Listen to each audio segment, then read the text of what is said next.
Welcome. Often care partners tell us that they're uncertain how to respond to people with dementia. A question we often get is it okay to lie to my family member with dementia?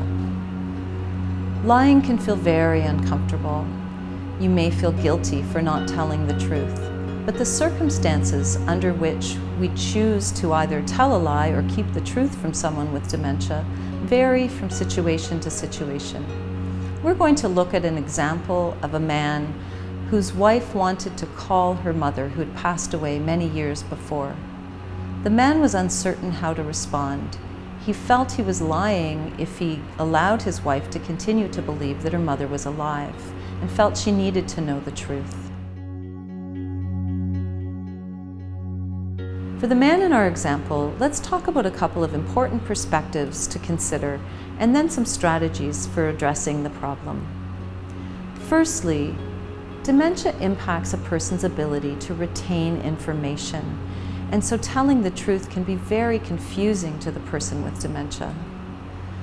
In this case, the man would like his wife to know the truth, but telling her that her mother has died may cause shock and grief, and this might be repeated over and over again if she continues to ask to speak to her.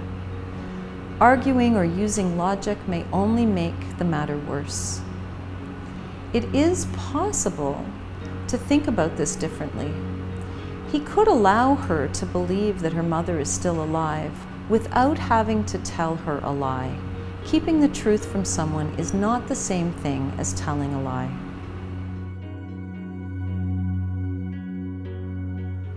There are several strategies the man can use to respond to his wife in a positive way without having to lie to her.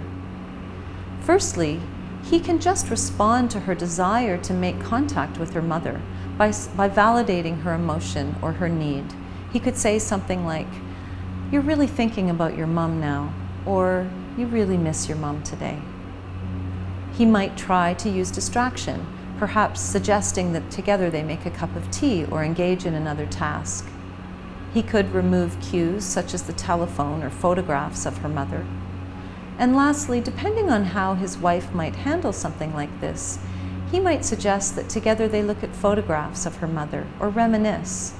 In this last example, it provides an opportunity for them to have some connection. To summarize, it can sometimes be advisable to go along with your family member's inaccurate understanding of the truth. Keeping the truth from them is not always the same thing as telling a lie, and may go a long way in reducing distress for both of you. For more help addressing this question, call your family doctor, visit your local Alzheimer's Society, our website, or download our Dementia Advisor app.